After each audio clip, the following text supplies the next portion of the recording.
Γεια σας παιδιά, σήμερα έχω κάνει ένα noob vis pro και κοιτάξτε με τι υλικά έχω κάνει κάτι τέλειο.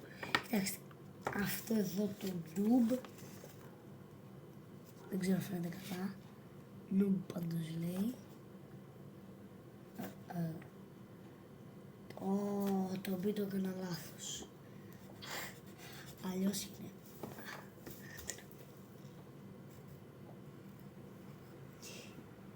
Ωραία. Noob. Τώρα δεν είναι σωστό.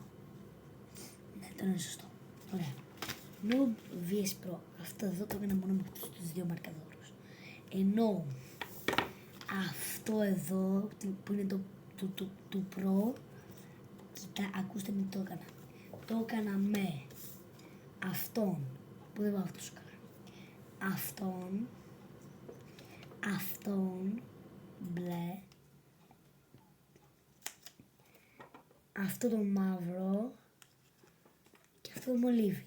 Στην ουσία, και αυτό εδώ, συγγνώμη που αντίγραψα, απλά ήθελα να κάνω ένα noob vs pro και έκανα με αυτό το σχεδιάγραμμα, με το μολύβι το πάτησα, έκανα το σχεδιάγραμμα, μετά το πάτησα με μαύρο χρώμα, βέβαια έκανα κι εγώ αυτά εδώ τα σημαδάκια εδώ να τελειώσει, τις λεπτομέρειες αυτές. Και αυτό εδώ το μαρκαδόρο, βλέπετε εδώ πέρα που είναι λίγο σκούρο. Εδώ πέρα και δεν είναι αυτό και δεν είναι πιο ανοιχτή. Ωραία. Αυτό το έκανα, το άσπρο δεν είναι τόσο καλό, αλλά το έκανα πολύ μικρό. Το γαλάζιο και το σκουρομπλε που έγινε με αυτό. Με κόκκινο το χρώμα όπως βλέπετε, πάρα πολύ απλό θα πείτε. Και με μαύρο είναι το, καταλαβαίνετε ότι είναι με μαύρο χρώμα. Και αυτό ήταν το σημερινό βίντεο, να ξέρετε θα επιβιώσω, θα το κάνα μισή ώρα, απλά έκλεισε μόνη της η κάμερα, δεν είχα χρόνο πάρα πολύ έτσι κι αλλιώς. Έχω κάνει και άλλα Among Us εκτός από αυτό, απλά αυτό δεν είναι πιο καλά.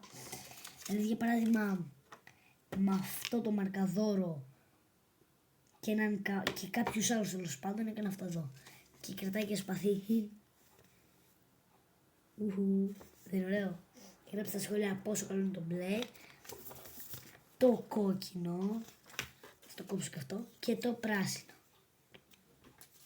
Εμένα μου αρέσει πάντως πιο πολύ αυτό γιατί έχει το καπελάκι. Να ξέρετε, μην νομίζω ότι είναι κάτι αυτό.